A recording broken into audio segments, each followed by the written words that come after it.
Jai Gudev again, everybody, and welcome back. So, today, actually, I was reflecting upon something. Now, in the morning, I got a message from someone. They were saying that during this lockdown, you know, not everybody really appreciate this, and of course, it's true, to be close and to be among the same people all the time. Of course, it can be very terrifying and also very, I say, heavy weight upon somebody. And that person was saying that together with this lockdown, there had been also a lot of gender violence, like in the family, husband, wife, but not only appreciating the moment that they have been together, they're also fighting. And it is true, it is sad to see that people doesn't realize the importance really of appreciating the time, firstly to be with oneself and also to be among people which is dear to you. Like yesterday I was saying, the message that I got yesterday from another devotee, they were saying about, people are looking forward for the lockdown to finish so that they can go back again to their petty self, mundane reality, and again do everything. Then I'm asking myself, what people have learned, you see. What are you learning through that, Of course it is difficult, to bear always the same people around and sometimes you can go crazy. But at the same time, you can also just appreciate the person which is next to you. See a different point of view of that person, and see how much that person, have done for you or you are doing, for that person also. So, and another things also which really saddened me is, you see, during this time, you see so many people are helping other people. But there is also some people which is profiting from that to ask for donation and money, especially from devotees. They've been asking. Such things, came to me today actually. But there is somebody in Vrindavan using my picture, and because you see some people come, they take picture and they put it there. They, oh look, we are a very good friend with Swamiji. Then they start asking money. So using also, the funny thing is that he used the video of another devotee which is truly helping the people. Going around giving food to the sadhus and to the poor people. And that person, on his website, he put that if you want to give donation, you can give. But I just wanted to remind the devotees, you see, if they want to give donation, the donation should be given directly to Bhakti Bharat or Bhakti Marga here in Springen. And that you should just say for what purpose it is, and that will be used for that purpose, And also people were writing and asking if they can contribute toward this time, because there is no donation coming or anything. So if you want to donate, you can do it directly to Bhakti Marga, and you don't need to give to other people. So please be careful and be aware of that. Because when we were in India, there was one instant, Tim got a message on an email. He got an email that there is the government are asking help, government help, and you can donate toward that. I don't know how these people got the email. And he came to me and asked me, you know, the government is asking for help. And I said, okay. Then I said, okay, this is a scam. You should be careful of that. And a week ago, actually, there was an article in the Indian newspaper, but this scam have taken so much money from people.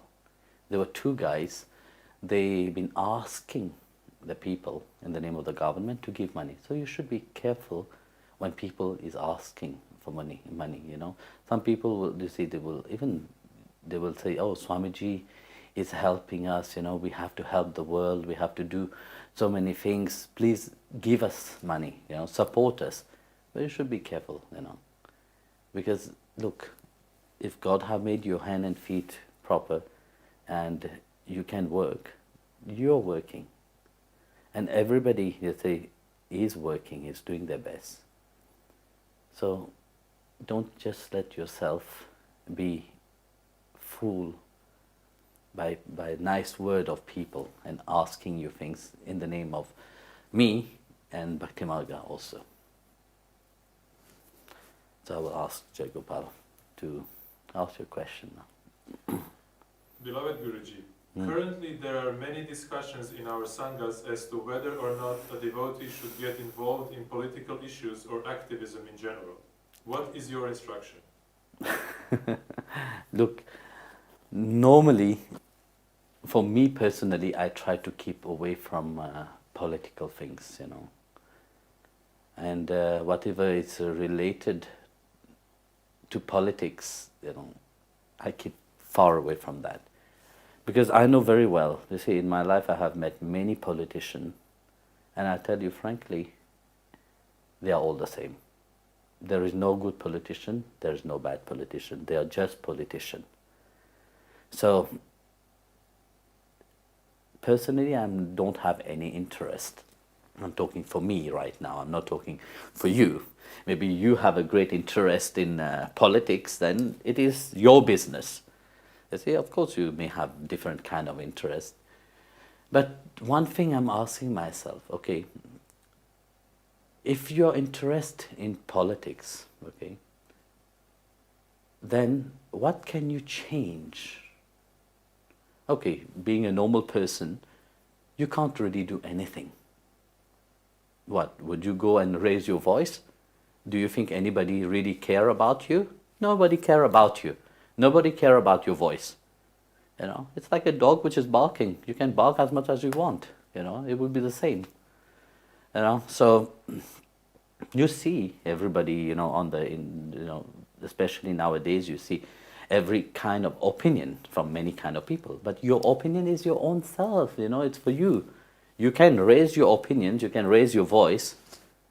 But do you have that power, you know, to really change something? I guess you can talk about politics if it is your topic that you like, but it doesn't change anything into the system. Why waste your time with that? You know, engage your time in doing something which will change something. You know, great, you know, every politician, everybody come in this world to do something good, you know. Hitler started something great, you know, he wanted something amazing, but how it turned. You see, when you start something, you have great ideas, you know. I have spoken with many politicians that have said, when I used to, you know, when I start my political career, I wanted to change the world, I wanted to change something. That's why. But in between, everybody get corrupted. You see, that mind got corrupt by things. You know? So engaging into that, you know, especially in a sangha, you know, a sangha should discuss about spiritual matter, you know, about your spiritual growth, you know, not about politics. It's good to understand politics, you know, it's good to know about it, but you can't change anything. First you have to reconsider, look at yourself, you know. Change yourself firstly. then you can engage into that. So you see, you have great ideas. I understand why in the Sangha they start to talk about politics, but where do that lead? It stayed only there, that's it. Then it died. So nothing changed. So in place of wasting your time, and do something concrete with your life is better. Jai Gurudev Jai Guruji, is it possible to describe bliss or prem in a way that we can understand? Is it possible to describe bliss or prema in a way that we can understand? Look, very often people doesn't understand what is love itself, We have many ideas, people have many ideas of what love is.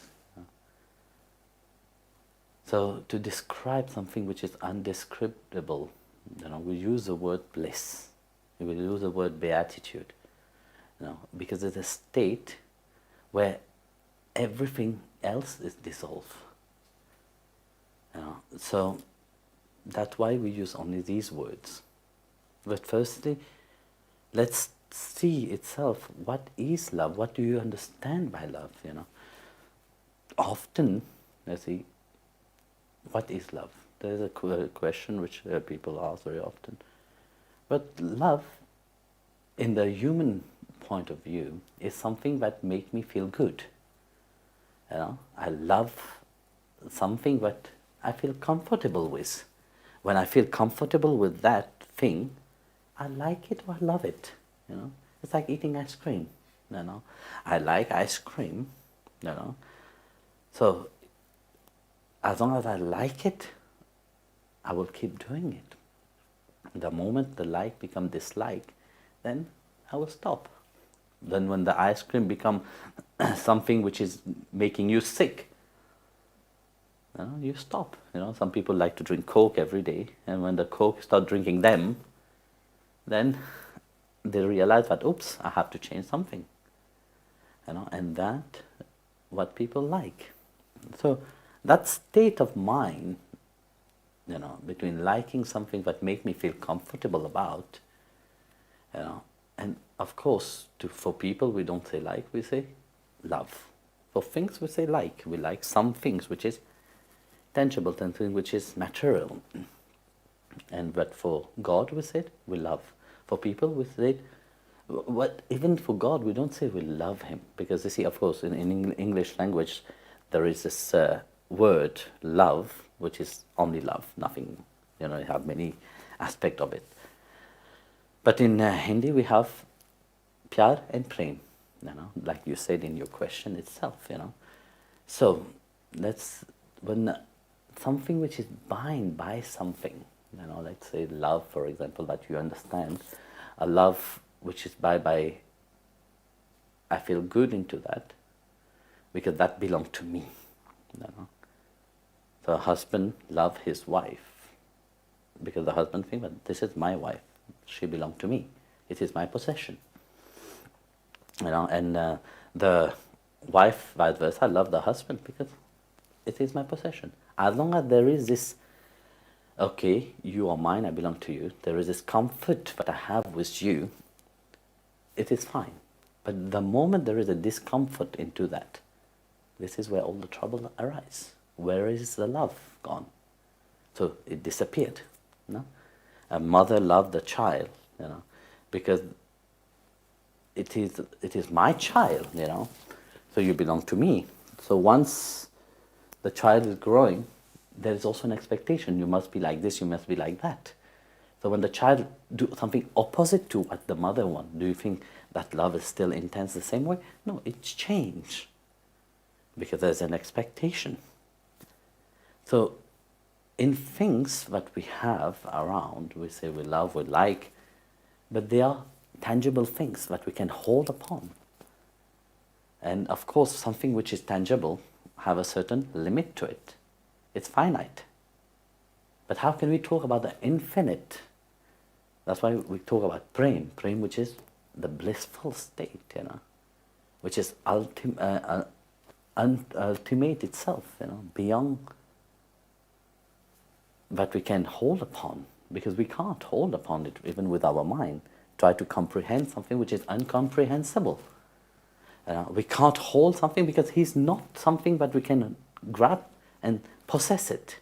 It's not something material.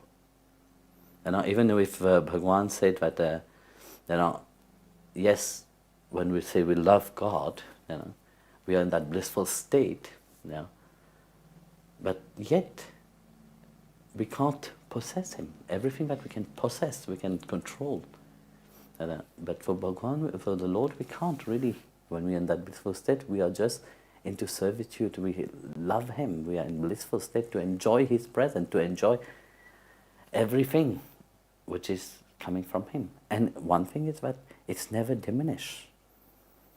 When we look at love from the outside, you can be very happy with somebody, but yet how long does this happiness last? Somebody give a nice talk, for example. You say, I like this talk because you resonate with that talk. But does it last for long? It doesn't last for long. It lasts only for a certain time. Like you'll say, I got many messages from devotees that will love so much your messages, Yes, I am very happy that you are loving the messages, but I will be more grateful and more happy if you put in practice, at least little by little, and transforming yourself. That's why the satsang is important. It's not just to say it is beautiful. There's many people who give many nice speeches, even more beautiful speech than me. I just spoke whatever come out from my mouth, So it's not really. I'd say there is many people who have beautiful words and very poetic words and all these things. I'm not very poetic and very. I just tell you what you have to hear. That's it. So whether you love it or not, it's fine.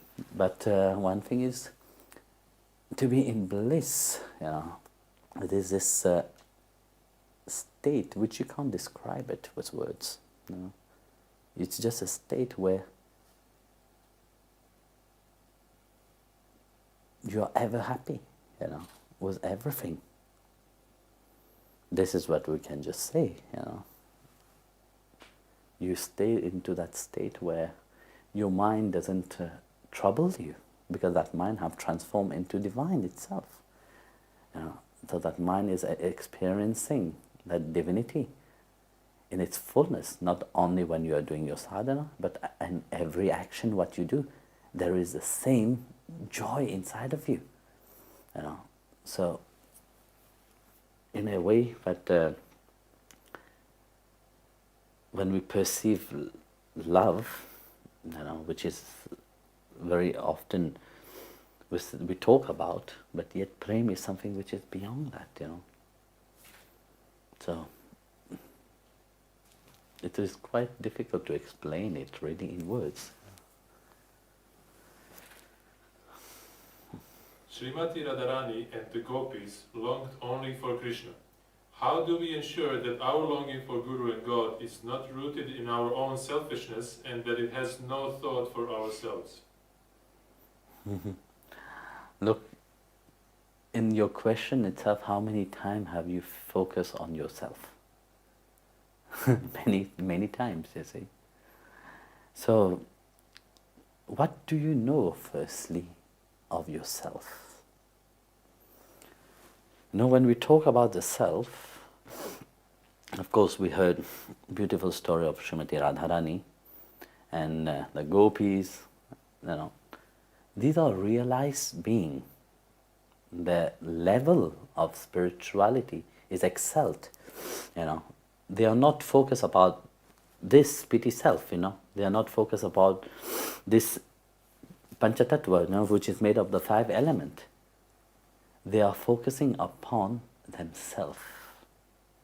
The mind, throughout their life, they have already transcended that limitation of focusing only upon the body, the mind, and the intellect, which we call very often ourselves. So referring to that, firstly, we have to be aware of that, but their way of thinking of themselves is not about their body or their mind.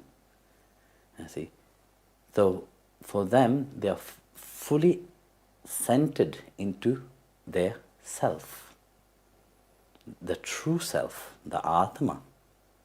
And they have full awareness that the Atma can long only for something which is supreme, which is divine. You know? So that's why their love, their surrender is completely different.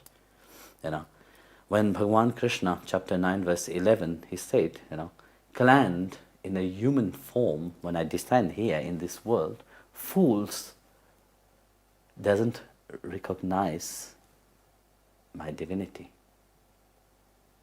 Here Bhagavan said fools, in chapter 7 also he said fools again. So when this is a shocking when we say, okay, Bhagavan is saying fool, those foolishness, this people which is foolish in the mind, they don't recognize who I am, the Lord of all beings. So let's see, into this. The gopis and the Srimati Radharani, how do they see? How do they perceive Krishna? They don't perceive Krishna as, of course, they know deep inside that there's a Supreme Lord, but it is from the Atma level, So, for them, they know that this Supreme, ultimate being have manifest here. And through that longing which they have inside of them, that yearning to be with Him, it's not something which is in one life itself. Firstly, like I said, they know their true self. They know who they are. They know that they are not this body, they know that they are not this mind, but they are that eternal soul, the Atma itself. And they know within the Atma it is only Krishna. So, having that clarity, inside of them, but it is only about Krishna. What else should I please here into this world? So, would I please the stone? Would I please the trees? Would I please my husband, my wife, my children? No. What I have to please is I have to please Krishna only. So, having that clarity that they have seen Krishna within the core of their heart, there's nothing else to please. It's only that ultimate reality, that supreme reality, which is have taken a form, have taken an aspect, being into this world itself. In the Brahma Samhita, Lord Brahma said, Ishvara Parama Krishna Satchidananda Vigraha Anadinadir Govinda Sarvakara Karakam. So which means the Supreme Lord Himself, even being here, which is who have taken birth here in this reality, who have taken a form into that reality by His power, have taken a form into this reality. He is all-knowing, He's eternal, He's blissful, So He is without end and without beginning. So Brahmaji prayed to the Lord in that way. But He is the only aim for everybody, So for Radharani, for the gopis, for them, it is super clear that He is the Supreme Lord. There's nobody else than Him. So, because they have recognized that Supreme Lord within themselves. They didn't see the different, Somebody sent me a talk actually of somebody, some person was talking, said that, you see, when Krishna left Vrindavan, and he didn't come back again, so this is supposedly Radha met Krishna in heaven. So Radha will ask Krishna, where were you? You know, you're Dwarkadish, so where were you all this time? So Krishna said, okay, you see, I was busy. So hearing that, Radha used to call Krishna Kana, and there he called him Dwarkadish.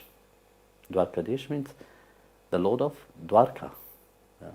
He said, why are you calling me Dwarkadish? So for me, then for Radha, for you, I'm still your Kana. I said, no. You see, the Kana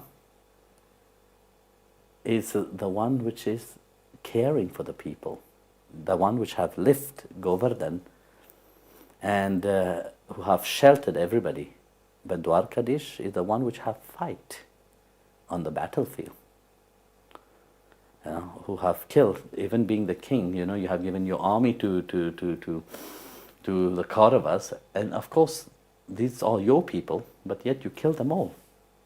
Well, you should have protect them, and this is because of prem itself. So Radharani was saying to Krishna, you see, when you were in Vrindavan, you have the sweet water of Yamuna to drink, but when you went to Dwarka, you have the salty water that have make you, you trust in your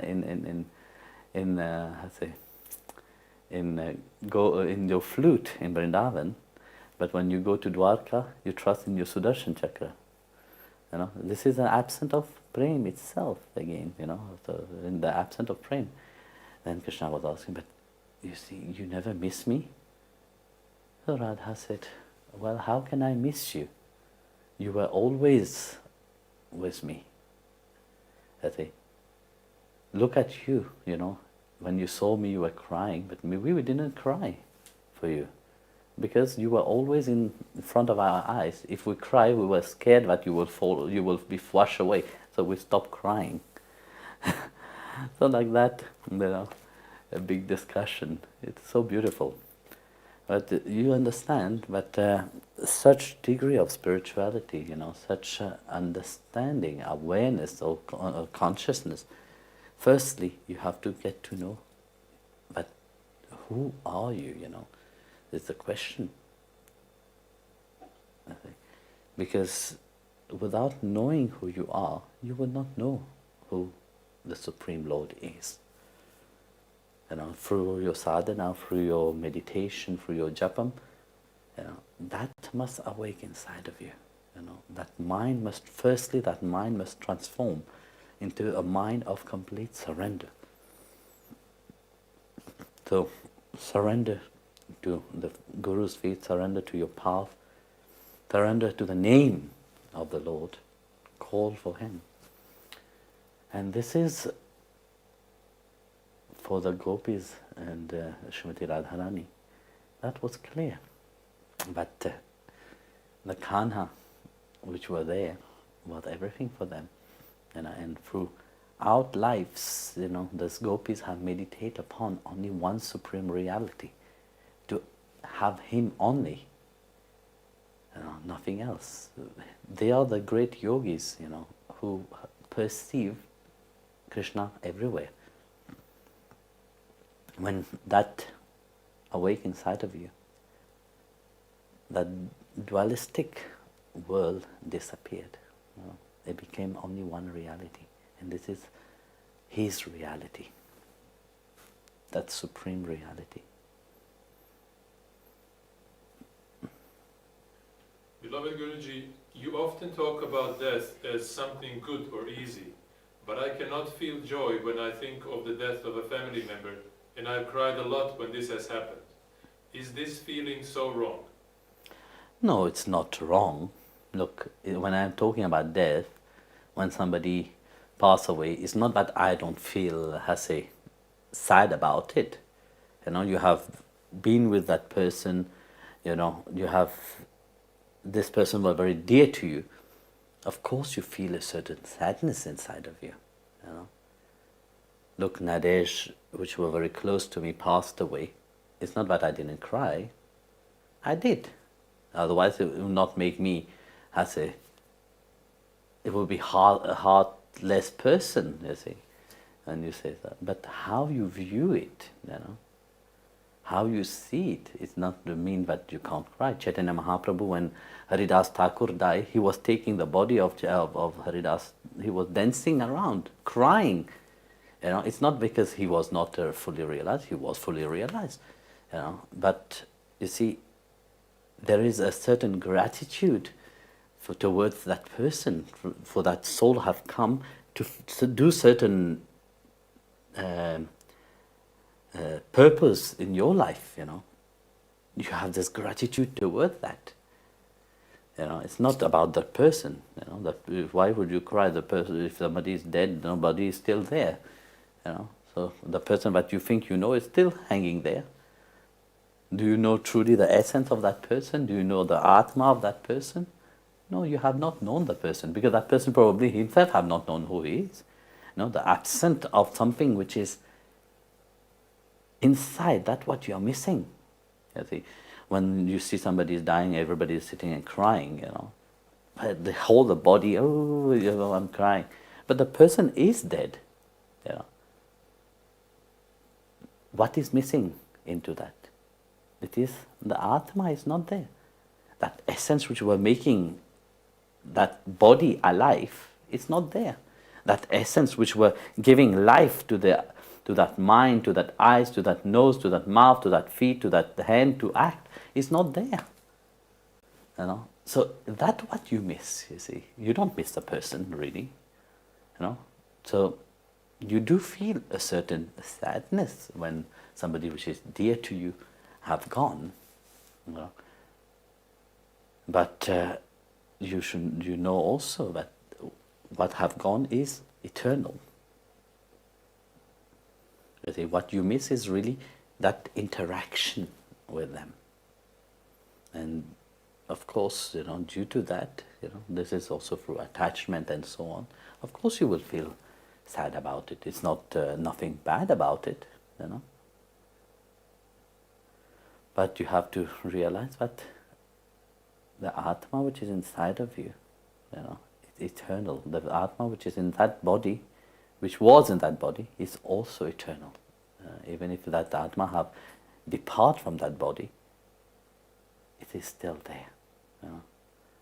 So that connection, that relationship that you have, is still there. It's not finished. You have to be grateful for life. But life have allowed you to go through an experience. And you have experienced, you have gone through it. And each, that person who have passed away, they had their roles also to play into that. Now they have finished their play, they have gone. They have finished the work, they have gone. Now it's up to you to move forward. So it is like this. People, soul come very often. We think that the soul come into our life so that we have to cling upon, we have to hang upon, we have to create a certain attachment to it. We have to have... No, of course not. These souls have come to be free also. This is the law of nature. You see, soul incarnate to free themselves, not to attach, because the soul doesn't have anything to hold upon this reality. You see, the soul doesn't belong to this reality. So the soul have gone from millions of life, So you have met, you have built a certain karmic relationship with that soul. That's why that soul have come again into your life, so that you can really finish something. Because the soul want to be free. The soul don't want to hang upon all this drama, all these things. So that's why, you see, they come into your life. You have to be grateful about that. Your parents is the same. Don't think that your parents, your friends, your people which is around you is just taken for granted very often. No, each one is there to play a certain role in your life itself. Through their role that they have played into their life, they have brought you where you're standing. Of course, you do feel a certain gratitude. Due to that gratitude, you do feel sad when there is not this interaction again. But note one thing, that again, that Atma which is inside of them, it is eternal. And you have that relationship toward that Atma. Maybe when you take again life, if you have not finished, you will again, meet again, but in a different role, in a different drama. So, Jai Gurudev.